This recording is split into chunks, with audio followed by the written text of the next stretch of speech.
तर जळगाव जिल्ह्यातील सगळ्यात मोठं पाणलोट क्षेत्र असलेल्या हतनूर धरणातून होणारा पाण्याचा विसर्ग ज्यात आता घट करण्यात आली आहे। सद्यस्थितीत हतनूर धरणाच्या 14 दरवाजातून 74,727 क्युसेक पाण्याचा विसर्ग तापी नदी पात्रात सुरू आहे। जळगाव जिल्ह्यासह मध्य प्रदेश आणि विदर्भात पावसानं उसंत घेतली आहे, त्यामुळे धरणामध्ये पाण्याची आवक काही प्रमाणात घटली आहे। त्यामुळे धरणातून पाण्याचा विसर्ग जो आहे तो कमी करण्यात आलेला आहे, अशी माहिती पाटबंधारे विभागाने दिली आहे। जळगाव जिल्ह्यात गेल्या 3 ते 4 दिवसापासून मुसळधार पाऊस झाला असून खरतर अनेक नदी नाल्यांना पूर सदृश्य परिस्थिती पाहायला मिळाली। दरम्यान जळगाव जिल्ह्यातील सर्वात मोठी नदी मानल्या जाणाऱ्या तापी नदीला देखील पूर परिस्थिती निर्माण झाली असून तापी नदीचे पात्र जे आहे हे दुथडी भरून वाहत आहे। आपण तापी नदीवरती आहोत आणि या ठिकाणी आपण बघतोय की तापी नदीचं हे भव्य पात्र जे आहे हे दुथडी भरून वाहत आहे। ज्या पद्धतीने जळगाव जिल्ह्यासह मध्य प्रदेश व विदर्भात झालेल्या मुसळधार पावसामुळे मोठ्या प्रमाणात तापी नदीमध्ये पाण्याची आवक वाढल्याने खरं तर तापी नदीचं पात्र जे आहे हे दुथडी भरून वाहत आहे। त्यामुळे तापी नदी काठच्या गावांना प्रशासनाच्या वतीने सतर्कतेचा इशारा हा देण्यात आलेला आहे।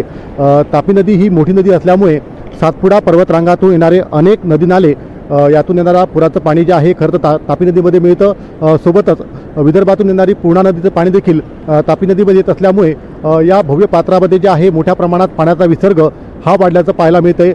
तापी नदी हे धार्मिकदृष्ट्या ही एक महत्त्वाची नदी आहे, त्यामुळे या नदीकाठावरती अनेक असे मंदिरं जे आहेत ते देखील पाहायला मिळतात। मात्र ज्या पद्धतीने मोठ्या प्रमाणात पाण्याचा विसर्ग हा तापी नदी पात्रामध्ये सोडण्यात येत आहे त्यामुळे अनेक मंदिरं जे आहेत ते देखील खरं तर पाण्याखाली आलेले आहेत।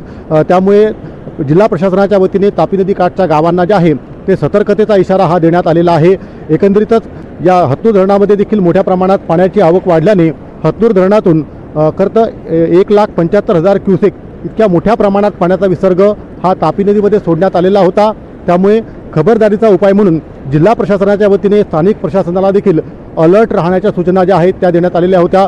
सोबतच आपत्ती व्यवस्थापन असेल व इतर प्रशासन असेल यांना देखील तापी नदीवरती जे आहे ते अलर्ट राहण्याच्या सूचना देण्यात आलेल्या होत्या। तुर्तास जरी पाण्याची उसंत घेतली असली तरी मात्र तापी नदी जी आहे ही दुथडी भरून वाहत आहे।